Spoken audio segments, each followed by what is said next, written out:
டாஸ்மார்க் இது மூணுல எதை பேன் பண்ணுவேன்? டாஸ்மார்க். ஏன் ஒரு மாதிரி எமோஷனலா பேசுறேன்? இல்லண்ணா எங்க சித்தப்பா சித்தப்பா அப்படிதான் இருந்தாரா? பாத்திருக்கியா? பாத்திருக்கியா? பார்த்துருக்கேன் நான் ஃபாலோ பண்ணல. ஃபாலோ பண்ணது இல்லையா? இப்பதான் தமிழ்நாட்டுக்கு நீ சிஎம் ஆனா ஒரு 3 கொஸ்டின் சொல்றேன், அதை எதை பேன் பண்ணுவேன்னு நீ சொல்றியா?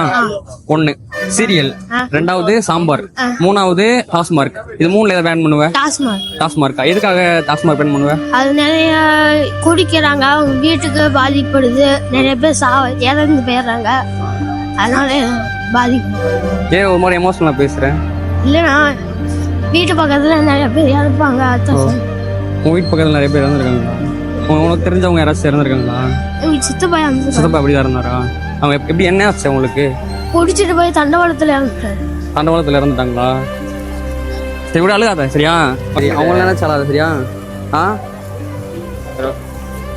சித்தப்பா நான் பிடிக்குமா உனக்கு?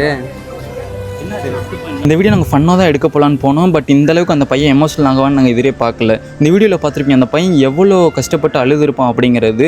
ஸோ இந்த சொசைட்டியில் வந்து டாஸ்மார்க் க்ளோஸ் பண்ண முடியுமா அப்படிங்கிறது தெரியல. பட் ஆனால் ஒவ்வொரு பேரண்ட்ஸும் நினச்சா அவங்க குழந்தைங்களுக்காக, அவங்க ஒய்ஃபுக்காக வந்து உங்களோட குடிப்பழக்கத்தை கண்டிப்பாக விட முடியும். அந்த பையனுக்கு எவ்வளோ கஷ்டம் இருந்துச்சு அப்படின்னா அவன் எந்த அளவுக்கு ஃபீல் பண்ணி அழுதுருப்பாங்கிறத யோசித்து பாருங்களேன்.